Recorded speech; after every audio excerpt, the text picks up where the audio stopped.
And welcome back, everybody, to another episode of MLB DFS Quick Hits, your Thursday, August 5th edition. Hope everybody had a great Wednesday. It was a wild night on the diamond. Dodgers did what you'd expect the Dodgers to do. Jays did their thing. Yankees did their thing. Yeah, water is wet. So that's what took place for you on Wednesday. Scherzer looked good. Gray was good till late. Tyon was great. Gosselin was good. So we had some nice outings in that regard. But overall, chalk went chalk. And that's what happened. It's been one of those weeks where the chalk is going off, and you just keep plugging along just fine. But we have a weird Thursday for you. You got 5 games early, 6 games late, and it's ugly. Pitching's dreadful. Absolutely dreadful on this one. So if you have other plans, do them. That's the best I could say. It's a very, very bad slate. You can find me on Twitter at BDentric. If you have any questions, come join the Fantasy DGens Slack chat. It is free. Just need your email to get you up in there. Get you all the details on that. If you like season-long fantasy baseball, check out the Bench with Bubba podcast.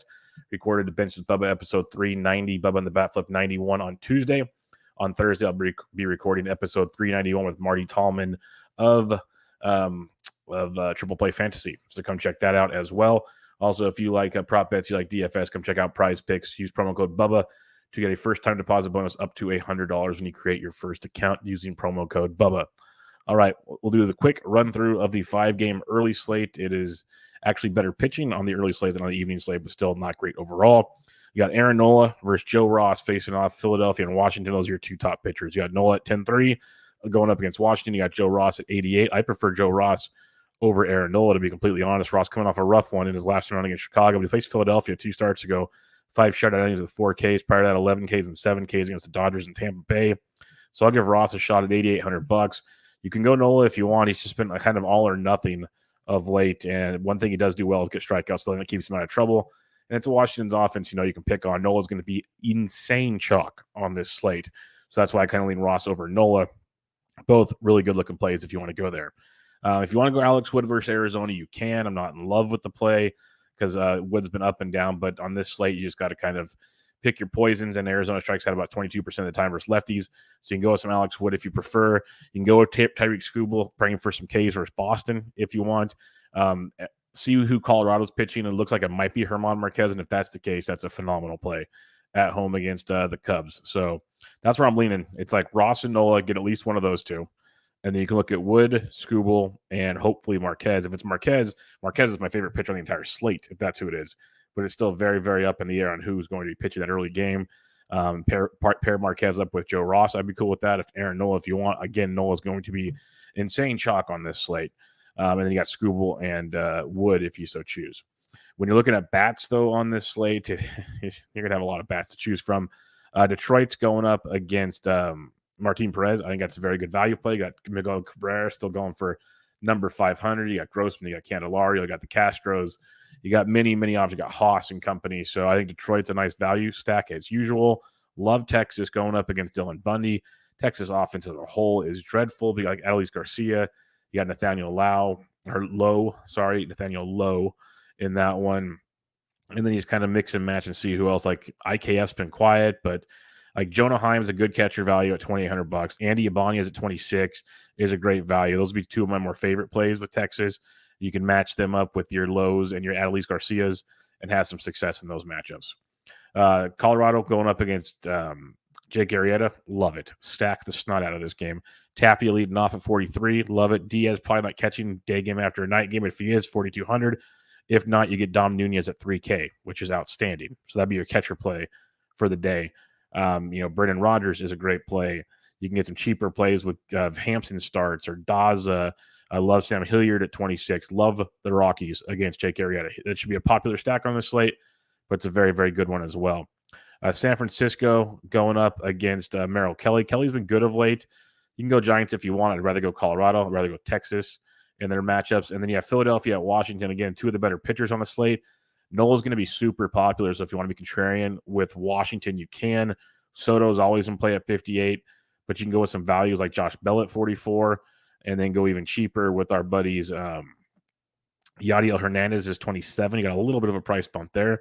You got Andrew Stevenson coming off the day off. He is $2,100. Usually leads off, but he had the day off, so we'll see if he's back in the lineup on that one. And then the other guy to keep an eye on, Luis Garcia, second base shortstop's 32 hundo. We played him a lot last year when he got the call.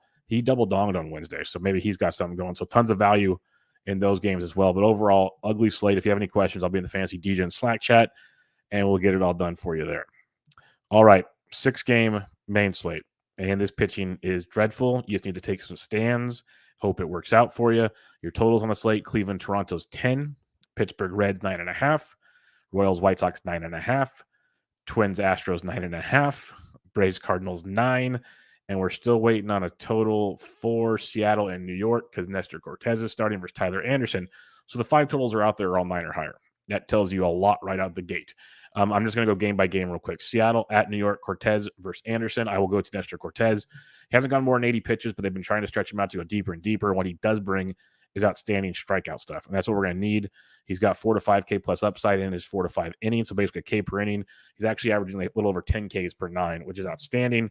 He's put up 12 or more points in 3 of his last 4 starts. On this slate, I will take it. He put up 17 in his last time out there. It is a Seattle offense that they're all or nothing, it feels like, with them. But going up against left-handed pitching, they strike out 26.5% of the time. Over the last month, hitting 217 with a 97 WRC plus. That massive strikeout rate going up with Nestor Cortez is something I really want to focus on. So Cortez at 79, I'm a big, big fan of in this matchup. Tyler Anderson's interesting. I'm not going up against the Yankees in that setup. The Yankees bats might be heating up. We've seen him put up some runs the last 2 nights against Baltimore. We'll see how Anderson does in this matchup. And Aaron Judge looks like he's getting going at 53. LeMahieu had a big night on Tuesday. He's 53 as well. Rizzo's been nailing it since he's come over, and he's got good history as when Anderson was a member of the Pirates. And Rizzo hits lefties very well. People will see lefty and be worried. Rizzo at 51 is very, very live in this matchup. You got guys like Torres as well. So you can definitely play some Yankees if you choose. Not one of my top stacks because you can pretty much stack every team on the slate. But you can definitely go there, especially the Rizzo call. Lefties will scare some people off. And I like Nestor Cortez at $7,900 as one of my pitchers on this ugly 6-game slate. All right, Cleveland at Toronto. And this one, you got Stripling versus McKenzie. A lot of people will go to Stripling. You can if you want. He's been dreadful for the most part over the last month or so. He pitched well against the Mets. Other than that, it's been pretty rough with Stripling. But a lot of people are going to go to him, which makes me off of Stripling because I'm going to have to settle for some other chalk pitchers. Stripling won't be one of them. What I will do is look to 2 guys like on the Cleveland side of things to be different. It's hard to stack all of Cleveland, but, J-Ram went deep in the 9th on Wednesday. Franmil had another nice game. I like to start with both of them. J-Ram is 57. Franmil's 47. So that's a nice starting point. And you got your Med Rosarios. Mercado went deep. You got Bobby Bradley at 3K. He's got tons of power versus right-handed pitching. So you can definitely exploit a few things with some Indians bats. You got to pay up for a couple guys, but you can get some definite value down below if you want. Toronto's a great stack again. They're a great stack every night. It's like they're in the AL. Dodgers are in the NL. Start them at your will. Usual suspects by now, if you should know. Springer, Bichette, Teoscar. You can build around that if you want, but the Springer is just unconscious right now. So just keep that in mind. But if you are looking for a value, Corey Dickerson's back. He had a big double, and he's $3,200 on DK tonight. All right, game 3 of this 6-game slate. You got the Cincinnati Reds versus the Pittsburgh Pirates. Sonny Gray, Will Crow. Everyone's going to go to Sonny Gray. Gray's coming off a great start. People are going to want him to be the best pitcher on the slate. His previous 2 starts, not good. Not good at all. He's probably a great spot here versus Pittsburgh. I'm not going to deny that. I'm going to go on the flip side, and I love the Reds bats. If you want to stack the Reds, 100% on board with that. Joey Votto probably goes yard. Yeah, Winker. Yeah, India. Always where I start my 3. You can build around that if you want. If you want to go Reds, Farmer swinging it well. You got Stevenson catching. Reds are a great stack. Hear me out, though. On an ugly slate where the Reds will be one of the top probably 2 stacks on this slate chalk-wise, Will Crow checks the boxes, folks. Could he get shelled? Oh, yeah, no doubt about it. But he's gone 5 or more innings in 3 straight starts, 0, 2, and 4 in runs, 22, 27, 5. Those are his point totals on DK. But he's also got you 4 and 9 Ks in his last 2 starts. That's Philadelphia and at the Giants, his last 2 starts. He's been very, very good. He's gone over 90 pitches in both of those starts. If he can somehow give me 5 to 6 innings, he can give up 3 or 4 runs, give me 5+ Ks. I will take that at $6,900 against probably the most one of the top pop stacks on this slate. It's a Reds team that strikes out 23% of the time versus righties, 106 WRC plus, hitting 257. It's a good team, no questioning that. But Will Crow will be one of my contrarian pitchers on this slate. If you want to stack the Reds, I will not tell you no. I totally get it. It is a great stack, but it'll be very, very popular And on these small slates like this, you have to make a stand to be different somewhere. Will Crow might be my guy because after some of the top priced pitchers, as you go down the pitching, a lot of the differences between the two aren't that big. Like Crow's got you 22 plus in 2 straight starts. That's better than Ross Stripling. Like Ross Stripling's ceiling's 22 to 25 pretty much to the same pitcher when they're both on, and Crow's almost 2K cheaper. And he's going to come in basically unowned where Stripling will be popular. That's my angles on this slate. Like you got to take your stand somewhere. I'll do it with a guy like Will Crow, who he could get destroyed and not even make it out of the first inning. I would not be shocked. But he's also shown the pedigree and the recent performances to be a good enough pitcher to at least get me 15 plus points, hopefully, and live to see another day. So that's something I want to see with Will Crow. Bats on this slate. If you want to go Reds, like I said, kind of broke that down for you. Totally cool with it. I like Pittsburgh in this one as well. It's the same idea of using Will Crow. Sonny Gray is likely the first, if not second, most popular pitcher on this 6-game slate. And so when you're talking game theory on this slate, Pittsburgh is very alive. And Pittsburgh's bats have been swinging it well. They didn't do much on Wednesday's getaway day. They did more than you'd think against Freddie Peralta.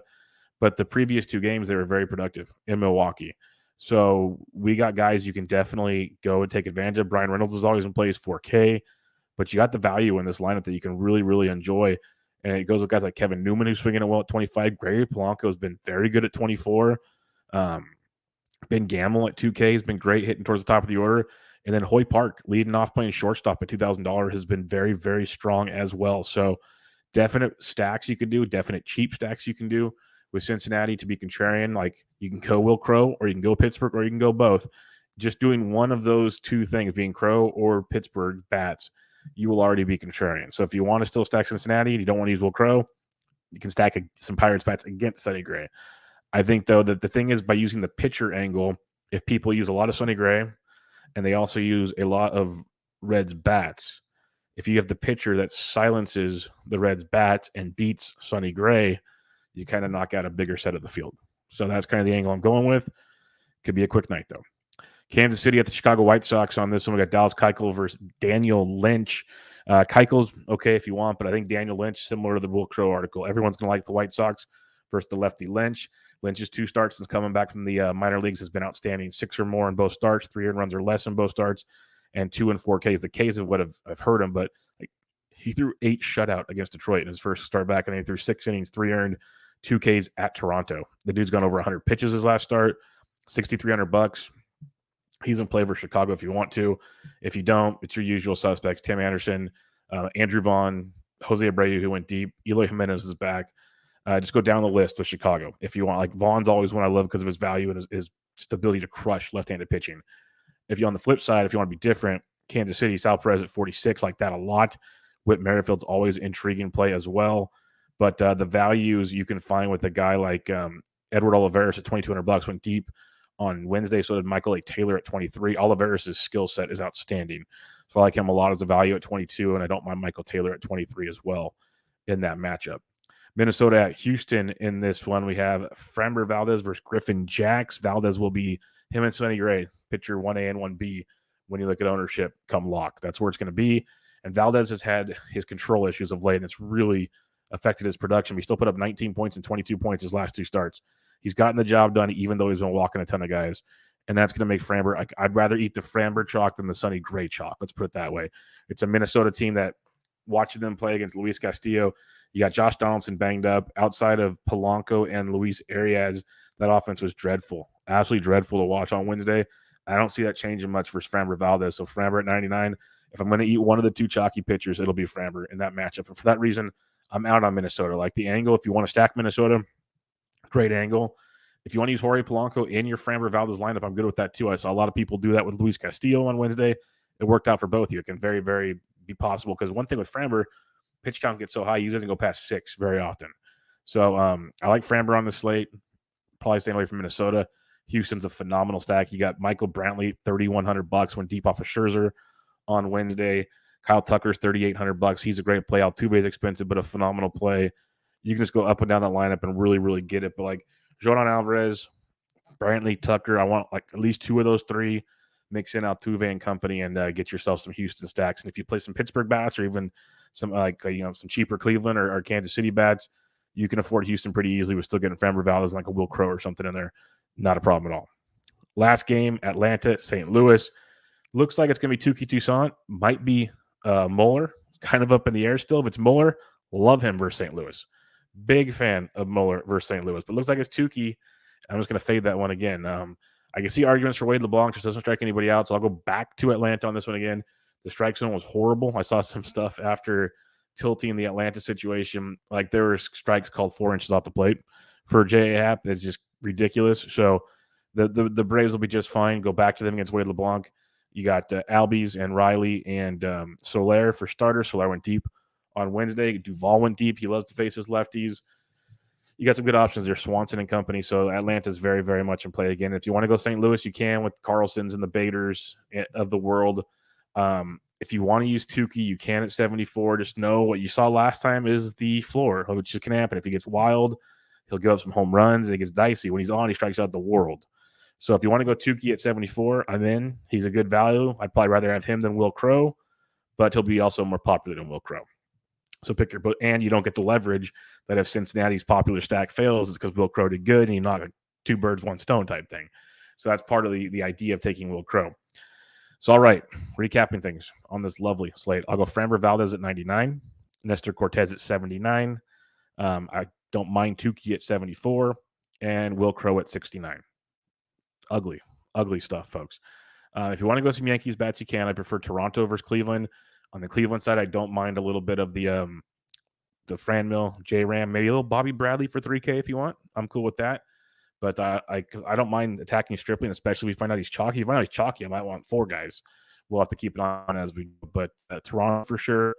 No problem stacking Cincinnati versus Will Crow. Totally get it. But also don't mind like a Hoy Park, Ben Gamble, Gregory Polanco, Ryan Reynolds, like super cheap Pittsburgh stack going up against Sonny Gray and Great American Small Park. That's definitely live. If you want to stack Chicago White Sox, you can. On the Kansas City side, though, I don't mind some Edward Olivares value, maybe some Michael A. Taylor value with Salvia and Witt. I love the Edward Olivares value, even if it's a one-off. I like that one a lot. Houston versus Minnesota, Brantley, Jordan, Tucker, get at least 2 of those 3. Mix in Jose Altuve. I like that a lot. And then Atlanta versus St. Louis, the usual suspects there. So, yeah, ugly slate. If you have any questions, I'm on Twitter at BDendrick. Hit us up on the Fantasy DJ and Slack chat. It is free. Help you out there the best I can. Go check out Prize Picks. Download the app. Create an account. Use promo code Bubba when you create that account at prizepicks.com. And you'll get a free first-time deposit match up to $100 by using promo code Bubba. Don't want to miss that as we got football season right around the corner. We got Thursday night. We have the Hall of Fame game. So there's already props on there. There's season-long props. There's win total props. There's game-by-game props. They have the Olympics. They have everything. So come check that out. Picks get dropped in the Slack chat as well. And go check out Bench with Bubba for season-long fantasy baseball. Episode 390, Bubba and the Bat Flip 91 dropped on Tuesday. We'll have 391 recorded on Thursday with Marty Tallman of Triple Play Fantasy. Also, my written content at rotoballer.com on Thursdays, the free DraftKings articles. Go check out all that good stuff as well. But for now, everybody, good luck on your Wednesday or on your Thursday. It's an ugly slate. So have some fun. Take the night off. Whatever works for you. I'll be back with you guys on a full Friday. This was MLB DFS Quick Hits, your Thursday, August 5th edition. I'm out.